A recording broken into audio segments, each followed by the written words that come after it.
السلام علیکم. Second year class. بیٹا آج اردو لازمی میں حصہ انشائیہ میں جو ہے وہ ہم نے چوتھا سبق پڑھنا ہے، محنت پسند خردمند.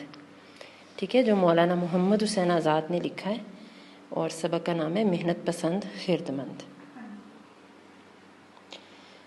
مولانا محمد حسین آزاد جو ہیں وہ 1830 میں پیدا ہوئے اور 1910 میں آپ کی وفات ہوئی تھی. آپ کے والد کا نام مولوی باقر علی تھا، اور آپ کو جو ہے آپ کے جو والد تھے نا، ان کو انگریزوں نے پھانسی دے دی تھی. مولانا محمد حسین آزاد کو شمس العلماء کا بھی خطاب دیا گیا، اور آپ کا اردو ادب میں خاص مقام و مرتبہ ہے. سر سید کے رفقا میں شامل تھے، جو ارکان خمسہ تھے، جو 5 ایسے افراد تھے جو کہ سر سید کے بہت قریبی ساتھی تھے. آپ بھی ان میں شامل تھے. پھر ہم دیکھیں گے مولانا محمد حسین آزاد جو ہیں وہ کس کس حیثیت سے اپنا کردار ادا کرتے رہے، اور ان کو ہم کیسے جانتے ہیں. یعنی ان کی شخصیت کے جو مختلف قسم کے پہلو ہیں ان کو ہم دیکھیں گے. وہ ایک انشا پرداز تھے، یعنی کہ ان کو زبان کا، قواعد کا اور قواعد زبان کا جو ہے وہ بہتر طور پر اس کے شناسہ تھے، اس کے بارے میں وہ جانتے تھے. پھر نقاد تھے، جو تنقید کے نقطہ نظر کو، تنقید کے میدان میں بھی ان کو معلومات تھیں، اور تنقیدی حوالے سے بھی وہ ایک جدید تنقید کے بانی بھی ان کو کہا جاتا ہے کہ انہوں نے جدید تنقید کی جو ہے وہ بنیاد رکھی تھی. پھر آپ شاعر بھی تھے، پھر آپ ماہر تعلیم بھی تھے، آپ عربی اور فارسی کے استاد کے طور پر بھی اپنا کردار ادا کرتے رہے. اور پھر ان کو ایک مورخ کے طور پر بھی مانا جاتا ہے کہ مورخ کچھ اس حوالے سے کہ انہوں نے کچھ ایسے تاریخی جو اوراق تھے اس کو ہمارے سامنے وہ لے کر آئے. دربار اکبری لکھا انہوں نے، یعنی ہمیں ہمارے ماضی کے بارے میں بھی واقفیت دینے والے تھے. تو اس حوالے سے ہم ان کو ایک مورخ بھی کہہ سکتے ہیں کہ جنہوں نے ہمیں ہمارے ماضی سے واقفیت دلائی. پھر ہم دیکھیں مولانا محمد حسین آزاد کی جو تصانیف ہیں وہ کیا کیا کچھ انہوں نے تحریر کیا. ان کی ہیں تو بے شمار قسم کی تصانیف ہیں، لیکن یہاں ہم چند کا ذکر کریں گے جو کہ آپ کے اپنے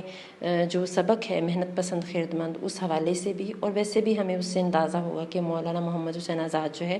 وہ کیا نقطہ نظر رکھتے تھے. ٹھیک ہے، انہوں نے آب حیات لکھی، پھر اس کے بعد دربار اکبری، سخندان فارس، قصص الہند ہے، پھر نرنگ خیال. اب نرنگ خیال کو خاص اہمیت اس حوالے سے حاصل ہے کیونکہ آپ کا جو یہ چوتھا سبق ہے محنت پسند خردمند، یہ اسی کا ہی ایک مضمون ہے، نرنگ خیال میں سے ہی لیا گیا ہے.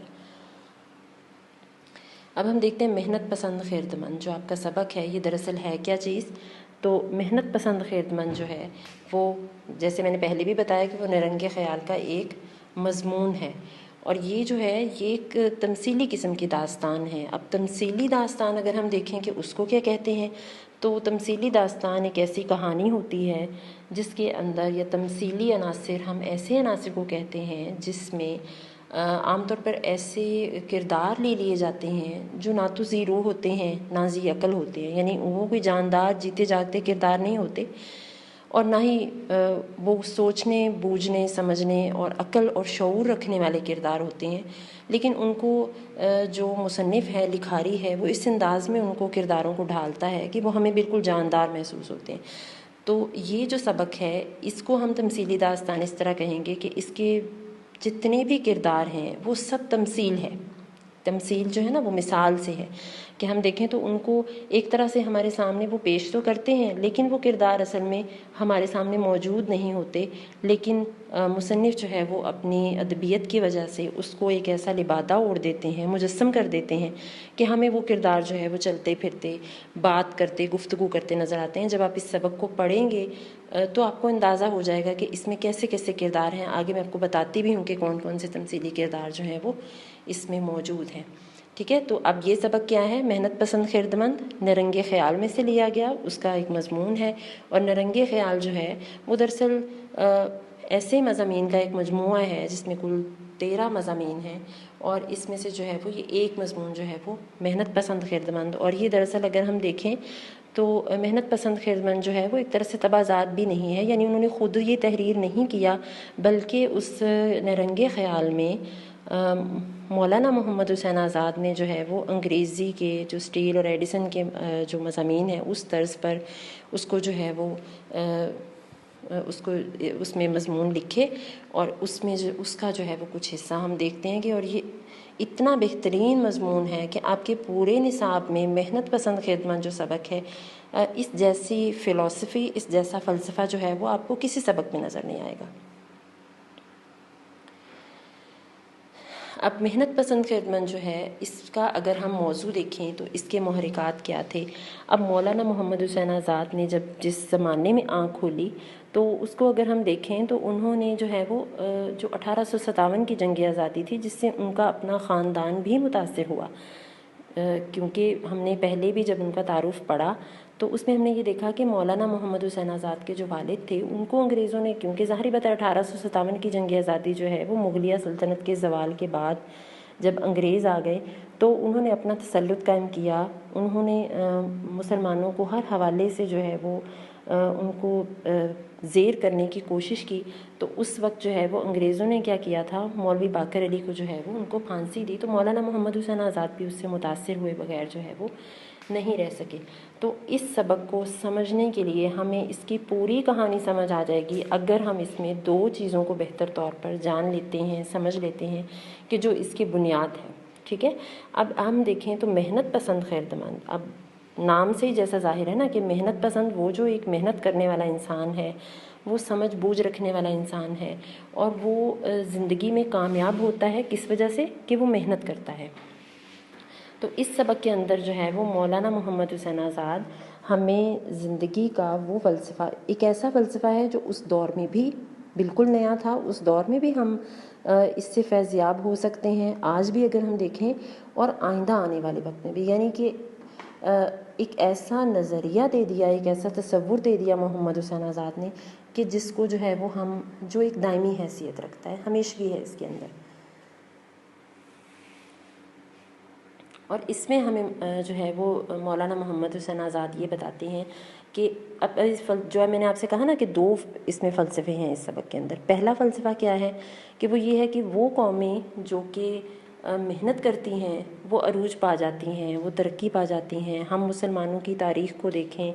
مسلمانوں کا جو ماضی ہے اس میں ان کی محنت، ان کی کوششیں، ان کی جدوجہد اور ان کا توکل، یہ سب چیزیں جو ہیں وہ ان کو بام عروج پر لے گئیں، ٹھیک ہے۔ ان کو ترقی مل گئی کس وجہ سے کہ وہ محنت کرتے ہیں۔ ہم اگر پاکستان کے قیام کو بھی دیکھیں تو اس کے پیچھے بھی ہماری جدوجہد ہے، تگ و دو ہے۔ ہم بہت سے ممالک کی، ہم چین کی مثال دیتے ہیں، ہم بہت سے ایسے ممالک کی مثال دیتے ہیں جو آج ترقی یافتہ ممالک ہیں، تو وہ کس کے بل بوتے پر؟ محنت کے بل بوتے پر۔ تو اس سبق میں ہمیں ایک پہلا فلسفہ جو ملتا ہے وہ یہ ملتا ہے کہ محنت جو کرتا ہے وہ ہمیشہ عروج پا لیتا ہے، اپنی منزل پا لیتا ہے، اس کو مقام و مرتبہ مل جاتا ہے، ٹھیک ہے۔ تو یہ فلسفہ ہے اس کے اندر کہ وہی قومیں عروج پاتی ہیں اور وہی قومیں ترقی کرتی ہیں جو کہ محنت کرتی ہیں۔ پھر ہم دیکھیں کہ اب اس سبق کے اندر دوسرا فلسفہ، اب ان دو فلسفوں کو جب آپ ذہن میں رکھیں گے تو جب آپ اس کی کہانی کو پڑھیں گے، اس سبق کو جب آپ پڑھیں گے تو آپ کو بالکل بھی مشکل نہیں ہوگی، بلکہ یہ فلسفہ ہے جو ہم اگر اس کو اپنی ذات کا حصہ بنا لیں، ہم بھی محنت کریں اور اس کو ہم سمجھ لیں تو یہ تمام زندگی جو ہے وہ ہمارے لیے ایک طرح سے مشعل راہ بن جائے گا، ٹھیک ہے۔ تو دوسرا فلسفہ کیا ہے کہ وہ قومیں تباہ ہو جاتی ہیں، وہ قومیں صفحہ ہستی سے ختم ہو جاتی ہیں کہ جو محنت کی عادی نہیں ہوتی، جو فارغ البالی کی عادی، بس وہ آرام پسندی کی، کاہلی کی، سستی کی۔ اب سر سید بھی تو یہی چیز کہتے رہے تھے کہ محنت کریں، اپنی قوتوں کو استعمال کریں تو ہم جو ہے وہ اپنے لیے راستے خود ہی تلاش کر لیں گے۔ تو اس میں بھی ان کا نقطہ نظر جو ہے وہ اس میں یہی ہے۔ اب دوسرے فلسفے میں بھی یہی چیز ہے کہ وہ قومیں بدحالی کا، زوال کا، پستی کا شکار ہو جاتی ہیں کہ جو محنت نہیں کرتی۔ اب اس میں اگر ہم دیکھیں تو ہمارے ماضی میں جب بھی جو قومیں بھی زوال پذیر ہوئیں، تباہی کے دہانے پر گئیں، وہ اسی صورت میں گئی جب انہوں نے آرام پسندی اختیار کر لی، جب انہوں نے سستی اختیار کر لی، کاہلی، اور انہوں نے جو ہے وہ اپنی محنت کو ترک کر دیا۔ مغلیہ سلطنت کے زوال کو بھی اگر ہم دیکھیں تو یہ ایسا مسلمانوں کی تاریخ میں المیہ گزرا ہے، ایسے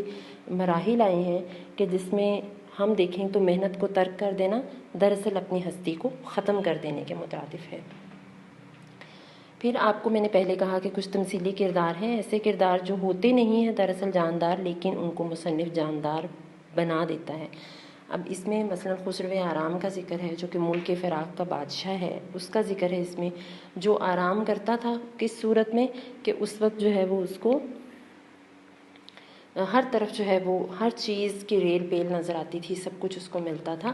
پھر اس میں ملک فراق کا ذکر ہے، پھر اس کے اندر احتیاج ہے، ضرورت مندی سر اٹھا لیتی ہے، اس کو بھی انہوں نے کردار کی صورت میں ڈال دیا۔ پھر اگر ہم اس میں دیکھیں تو اس میں امید کو بھی انہوں نے ایک ماں کا کردار دیا کہ امید جو ہے وہ ایک ماں ہے، ٹھیک ہے۔ پھر اس میں تدبیر ہے، مشورہ ہے، تحمل ہے، صبر ہے، یہ مختلف قسم کے ایسے کردار ہیں جو کہ تمثیلی کردار ہیں، جن کو ہم رویے کہہ سکتے ہیں، یہ جاندار نہیں ہیں، لیکن مولانا محمد حسین آزاد نے اس کو جو ہے وہ جاندار بنایا۔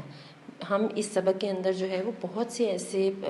معاشرتی عروج و زوال دیکھتے ہیں، اس میں بھی ہمیں بالکل سبق دو حصوں میں بٹا ہوا نظر آئے گا، ایک عروج ایک زوال۔ تو اس میں بھی ہمیں سبق یہ ملتا ہے کہ جب ہم اس سبق کو پڑھتے ہیں تو ہمیں یہ لگتا ہے کہ ہمیں یا تو عروج کو پسند کرنا ہے یا زوال کو، اور اس کے لیے ہمیں کام کیا کرنا ہے، یا محنت کریں گے تو عروج پالیں گے، اور اگر محنت کو ترک کر دیں گے تو زوال جو ہے وہ ہمارا مقدر ہوگا۔ پھر اس سبق میں ہمیں معاشرتی برائیوں کا، معاشرتی خرابیوں کا تذکرہ ملتا ہے کہ وہ معاشرہ جو ہے وہ کیسے تباہی کی طرف جا نکلا، کیا کیا اس کے اندر جو ہے وہ بہت سی چیزوں نے سر اٹھا لیا، کہاں سب کچھ میسر تھا جب وہ محنت کرتے تھے، جب ان کی نیتیں اچھی تھیں، جب وہ توکل کرتے تھے، اللہ پہ بھروسہ کرتی تھی وہ قوم، جو ملک فراق کے جو لوگ تھے اور وہاں کا جو بادشاہ تھا، سب کچھ اچھا تھا۔ لیکن ایک وقت ایسا آیا کہ ایک دم سب کچھ بدل گیا، اور معاشرہ جو ہے وہ اس کے اندر ہمیں رقابت بھی نظر آئی، ہمیں حسد بھی نظر آیا، اور ہمیں اس کے اندر جو ہے وہ ضرورت بھی، احتیاج اور ضرورت مندی بھی، ٹھیک ہے، وہ سب کچھ ہمیں نظر آ گیا۔ ذخیرہ اندوزی لوگوں نے شروع کر دی، اس کے اندر نمود و نمائش آ گئی، اور لوگ جو ہیں ان کے اندر بہت سی غلط عادات جو ہیں انہوں نے سر اٹھانا شروع کر دیا۔ تو یہ ساری وہ چیزیں کیا ہیں، پھر لوگ جو ہیں وہ کم ہمت ہو گئے، وہ آرام سے بیٹھ کر کھانا پسند کرتے تھے، اور وہ کاہلی نے بھی جو ہے وہ جنم لے لیا۔ تو یہ ساری چیزیں وہ تھیں کہ جس میں جو ہے وہ قومیں جو ہے وہ زوال کی جانب جو ہے وہ ان کی عادات، ان کے رویے، ان کے منفی رویے جو تھے وہ ان کو غلط سمت میں لے گئے، اور یہ اس میں دراصل ہم دیکھتے ہیں کہ اس سبق میں کیا ہے، عروج و زوال نظر آتا ہے، ٹھیک ہے۔ اب آپ نے بیٹا اس سارے جو بھی میں نے آپ کو آج پڑھایا ہے، ان ساری چیزوں کو آپ نے محمد حسین آزاد کا تعارف اور محنت پسند خردمند کا تعارف جو ہے وہ اچھے طریقے سے یاد کر کے، اور اس کو آپ نے اپنے لفظوں میں، بے شک اس کو مختصر کر لیں، لیکن اس کو آپ نے اپنے لفظوں میں لکھ کے اور یہ آپ نے مجھے بھیجنا ہے، ٹھیک ہے۔ اللہ